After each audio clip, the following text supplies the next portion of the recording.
こんにちは、ミルです。今日は読めるけど聞こえない日本語というテーマでお話をします。文字を見ると、ああ、そう言ってたんだってわかるけど聞き取れないっていうことありますよね。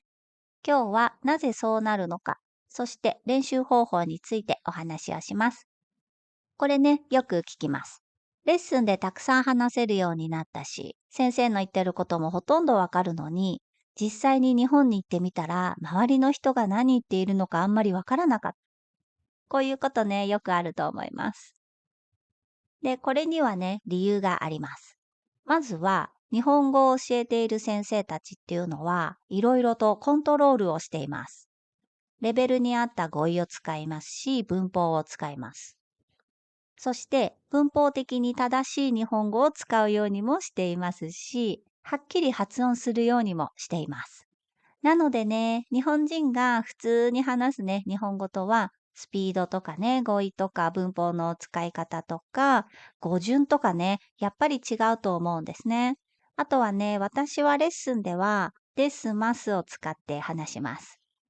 友達のようにですますを使わないで話してくださいっていう場合はそうするんですが、やっぱりね、基本的にはレッスンの時は丁寧な言葉を使います。よそ行きの話し方ですね。よそ行きっていうのは普段よりも丁寧、上品とかね、綺麗とか、かしこまったとか、そういう意味です。例えばね、よそ行きの服と普段の服は違います。ポッドキャストやね、レッスンではよそ行きの話し方をしています。はい。なので、さっきも言った通りなんですが、日本人が自然体で話すときっていうのはレッスンとは違うと思います。でね、これっていうのは日本語だけではないですよね。母語以外の言葉を学んでいる人にとっては共通の悩みだと思います。あとね、聞き取りっていうのは文脈の予測力が必要ですよね。レッスンの時間っていうのは、ある程度話題が決まっていますよね。話題があっち行ったりこっち行ったりするっていうことはあんまりないと思います。多分ね、先生も話題がそれないようにコントロールしていると思うんですね。そうすると、聞ける内容っていうのも予測しやすいんですね。だけど実際の会話ってそうでもないですよね。特にね、女性の話。いえいえ違いますね。私ですね。はい。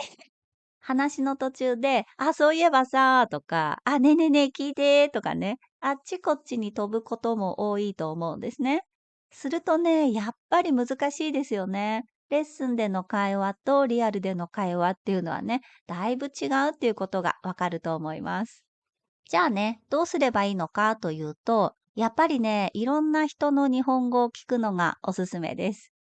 それはね、日本語を教えている人のでもいいですし、もうある程度聞けるんだったら、先生じゃない日本人の日本語を聞く。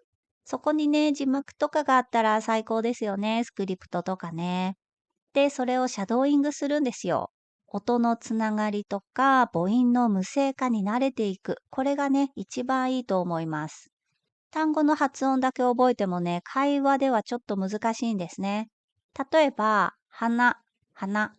はい。音はね、ほとんど同じなんですが、次の助手の音の高さによって意味が変わるんですね。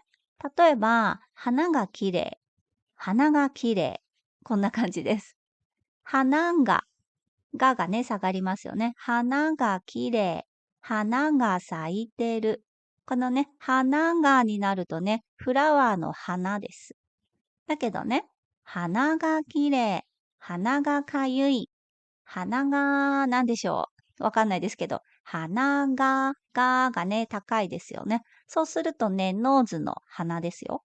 はい。こういう感じで、単語の発音だけじゃなくて、文のまとまりでシャドーイングをすると、こういうのにね、慣れていくんですね。これがすごく大切だと思います。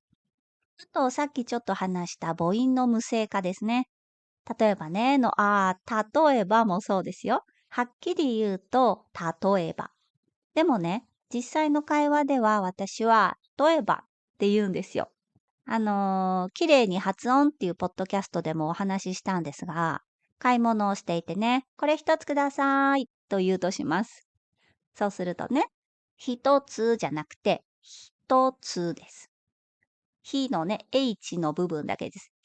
いの口の形のまま、いの音は出さないんですよ。一つ。二つもそうですよ。二つじゃなくて、二つ。H でね、うの形なんだけど、うの音は出さない。こういう感じで、母音のね、いとうがよく消えるんですよ。はい。このね、ですよで思い出しましたけど、ですますもそうですね。ですますのす。これはね、すじゃなくてです。ありがとうございます。私は見るです。うの音は出ないですよね。でね、これね、ですで思い出したんですが、ありがとうございます。すじゃなくて、ありがとうございます。なんですが、これね、あすっていう人いますよね。ありがとうございますじゃなくて、なんかうまくできないんですが、ありがとうございますの、りがとうございますを全部省略しちゃって、っていう人いますよね。それで言うと、お疲れ様です。これもね、昔働いていた職場の男性がね、よく言ってたんですよ。私がね、お疲れ様ですって言うと、その人はね、お疲れっすって言ってくれるんですね。で、この人はまだいいんですよ。お疲れっす、お疲れっすっていう感じで、お疲れっすっていう感じなんですが、もっとね、そのおも省略しちゃって、お疲れっす、お疲れっすっていう人もいたんですよ。はい。こんな感じでね、自然に話そうとすると省略はするし、スピードは速いしで、やっぱりね、レッスンとは違いますよね。はい。話しやすいように音を変えちゃったりするんですよね。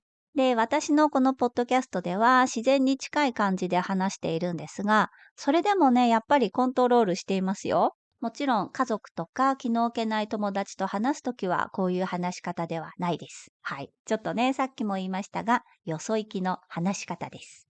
ということで今日は読めるけど聞こえない日本語についてお話をしました。じゃあ、バイバイ。